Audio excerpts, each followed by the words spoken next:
Hello! Welcome back to my channel home made healthy delights. ఈరోజు నేను చేసేది పన్నీర్ ఇంకా క్యాప్సికమ్ వేసి మంచి గ్రేవీ కర్రీ చపాతీకి, నాన్‌కి. అయితే దీనికి ఫస్ట్ నేను ఒక 1 or 2 స్పూన్స్ గసగసాలు తీసుకున్నాను. ఫస్ట్ మనం మసాలాకి నానబెట్టుకోవాలి. దాంట్లో గసగసాలు ఇంకా అంతే క్వాంటిటీ నువ్వులు తీసుకొని దానికి ఒక 4 కానీ 5 కానీ ఎండుమిరపకాయలు, ఒక 10 బాదం పప్పులు తొక్కతో సహా దానికి ఎంత వాటర్ అయితే అంత కావాలో పెట్టి ఒక 1 అవర్ నానబెట్టేసేయండి. నానబెట్టేసి దీన్ని పక్కకు పెట్టుకోండి. ఇప్పుడు దీనికి ఒక పెద్ద ఉల్లిపాయ తీసుకుందాము. దాన్ని చాలా చిన్న పీసెస్గా చాప్ చేసేసుకొని దాంతో పాటే ఒక టొమాటో కూడా తీసుకుందాము పెద్దది. దాన్ని కూడా చిన్న చిన్న పీసులుగా చాప్ చేసి పక్కన పెట్టుకోవాలి. ఇప్పుడు మనకు కావాల్సింది క్యాప్సికమ్. సో పన్నీర్లో క్యాప్సికమ్ కదా, అందుకని దీన్ని కూడా పెద్ద పెద్ద క్యూబ్స్ లాగా కట్ చేసుకుని చిన్నగా పక్కన పెట్టుకుందాం. పక్కన పెట్టుకుని ఇవన్నీ రెడీగా ఉంటే కర్రీ చాలా ఫాస్ట్గా అయిపోతుంది. సో మనకు కావాల్సింది పన్నీర్. సో పన్నీర్ కూడా ఎంత కావాలంటే అంత తీసుకుని ఒక 2-3 పచ్చిమిరపకాయలు తీసుకొని పక్కన పెట్టుకుందాం.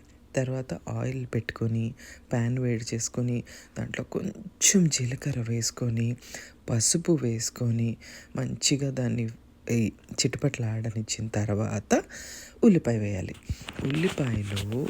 ఉల్లిపాయకి సరిపడినంత మాత్రమే కొంచెం ఉప్పు వేసి దాన్ని బాగా ఫ్రై అవ్వనివ్వాలి.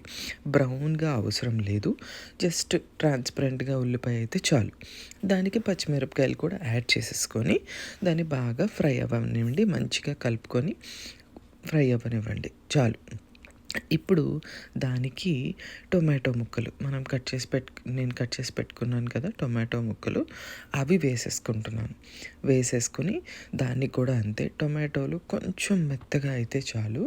అవ్వగానే మనం నానబెట్టుకున్న మసాలా ఉన్నాయి కదా, అవి మంచిగా వాటర్ వేసుకొని స్మూత్ పేస్ట్ లాగా గ్రైండ్ చేసుకొని దాన్ని ఈ ఉల్లిపాయ టొమాటోలో వేసేసి పచ్చి వాసన పోయేంత వరకు దాన్ని బాగా ఫ్రై చేసుకోవాలి. చేసిన తర్వాత క్యాప్సికమ్ ఎక్కువ ఉడకాల్సినంత అవసరం లేదు.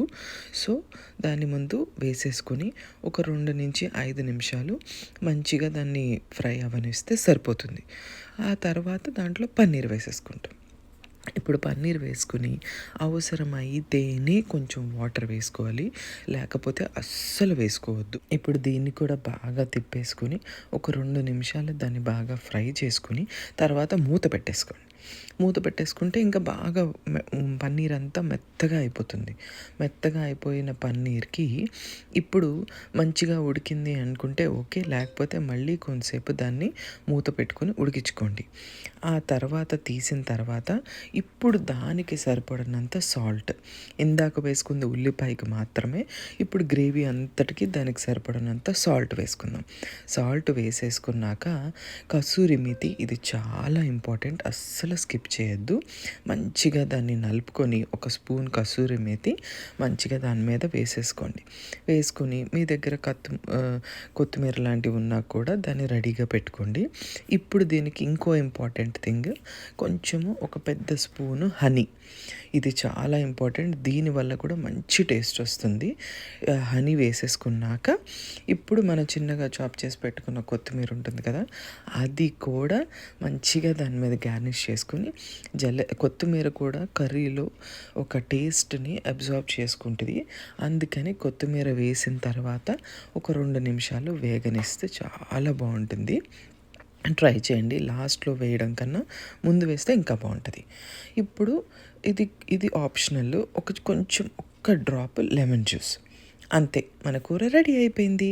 ఇది నాన్లోకి కానీ చపాతీలోకి కానీ బగారా రైస్లోకి కానీ చాలా బాగుంటుంది. ట్రై చేయండి. Thank you so much for watching.